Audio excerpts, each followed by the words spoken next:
Hello everyone, আসসালামু আলাইকুম। কি খবর সবাই? সবাই কেমন আছেন? আশা করি সবাই অনেক অনেক ভালো আছেন। আলহামদুলিল্লাহ, আমি অনেক ভালো আছি। এমন একটা জিনিস হাতে পেলে কার না ভালো লাগে।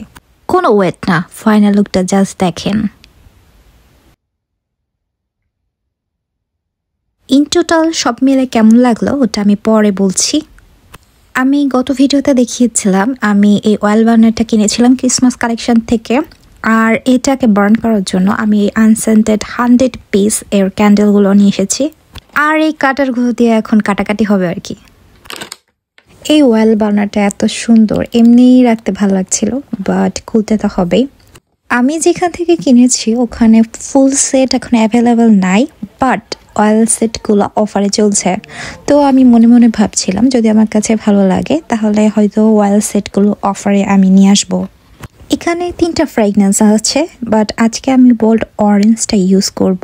কুইটগুলো কতটুকু করে আছে এটার কোনো ইনস্ট্রাকশন দেওয়া নাই, সো আমি বলতে পারছি না, তবে একটা ভালো অ্যামাউন্টেই আছে। অনেক কিউট না?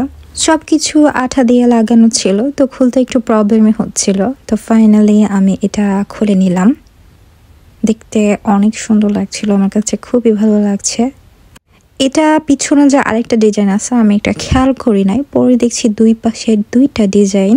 আমি আসলে ওয়েট করতে পারছিলাম না কখন এটা ধরাবো। আমি একটু কনফিউজডে ছিলাম কোন ফ্র্যাগনেন্সটা ইউজ করব। ফার্স্টে মিডিলে বোল্ড অরেঞ্জটা আমি ফার্স্টে ইউজ করতে চাচ্ছি। এখানে এক্সাইটমেন্টে আমি একটা ভুল করে ফেলেছি। ফার্স্টে আমাকে অয়েল ইউজ করা উচিত হয় নাই। প্রথমে যদি আমি ক্যান্ডেলটা ধরায় নিতাম তাহলে অয়েলটা পড়ে যাওয়ার সম্ভাবনা কম ছিল। আর এভাবে নাড়াচাড়ায় ক্যান্ডেল পড়ে যাওয়া এবং অয়েলগুলো পড়ে যাওয়ারও অনেক চান্স থাকে। কেনার সময় আমি মাইন্ড সেট করেই ফেলেছিলাম যে উপরের যে গোল্ড কালারটা আছে এটা হয়তো বার্ন করলে সেই কালারটা থাকবে না। স্বাভাবিকভাবে একটা কালারকে যখন গরম করা হয় তখন সেটা না থাকাই স্বাভাবিক। সো আমি ওই সেন্স থেকে এটার উপর কোনো এক্সপেকটেশন রাখি নাই। তার বড় একটা রিজন হচ্ছে ফার্স্টে এটা বার্ন করা হবে এন্ড সেকেন্ডে ওখানে অয়েল ইউজ করা হবে। আমি ভেবেছিলাম এই ছোট ছোট ক্যান্ডেলগুলো হয়তো ফ্রন্টের দিক থেকে, অর্থাৎ ট্রি সাইডে যেটা ওটাতেই হয়তো ঢুকবে, বাট আনফর্চুনেটলি ওই পাশ দিয়ে ঢোকে নাই।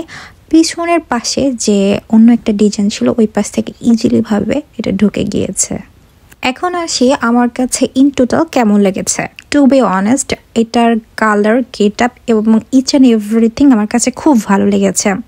অ্যান্ড সেকেন্ডলি যেটা আমার কাছে ভালো লেগেছে, আমি অনেক ধরনের ক্যান্ডেল ইউজ করেছি, বাট এটার ফ্রেগনেন্সগুলো খুব তাড়াতাড়ি হয় এবং বেশ সুদিং।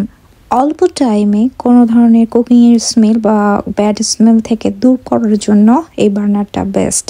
আমি বলবো প্লাগ ইন যে ফ্রেগনেন্সগুলো পাওয়া যায় ওগুলো থেকে এটা হেলদি ওয়ে এবং অনেকক্ষণ পর্যন্ত চলে।